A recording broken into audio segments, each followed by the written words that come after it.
Såleis skier nikotin heilan i børnun og ungum. Her Heilin. Heilin ikke liðugt mentur fyrr 25 til 30 åra aldur. Til ta han serliga viðbrekin fyri ávirkan uttanífrá, millan annað fyri rúsevnum som eitt nikotini.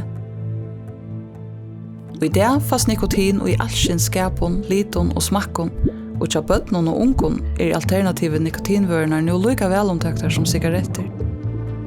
Heter en gång som ørskimlar nekvar granskarar og serfrøyngar. Ty nikotin nevnliga lika bindande som kokain, og du kan sikkert bare djevast til du vilt. Nikotin kan eisini elva til varandi i unga heilanum. Her hitja vi det 3 montarra. Bundinskapi, verri evnun at hosavna seg og salarsjuke. Nikotin økir vandan fyrir bundinskapi, eisini at øðrum rúsevnum. Ta Heilin unger i ekvilja nekk virkir nervasambond. I verileganum lei dubbelt så nekk som i vaksna heilanum. Det merker mittel anna at vi da ungon åren hava hotla røyna alt møvlet. Til dømes gittara eller håndbølt, men eisini rúsevni.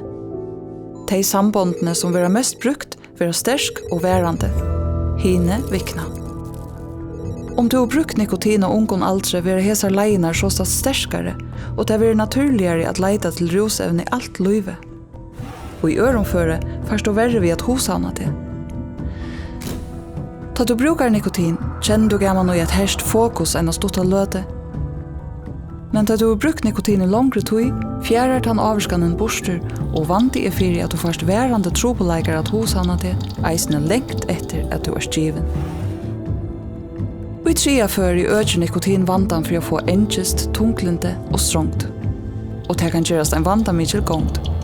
Ta du hevda trobult kan horen til nikotin vaksa, tog du vil gledar i en lytla løte. Men om du brukar det ofta, vil du meira viðbrekin fyrir ávirkan av strongt, og du til større vanta for å få tunglinde eller engest. Skulle vi tega saman så elver nikotin såstad til varandi tja ungon brukarun. Tog det ekvilja ørskimlande at alt flere nikotinvører fås til kjeps, og at det vil alt bedre omtøktar mellom børn og ung, hvers heilar framvegis i menning.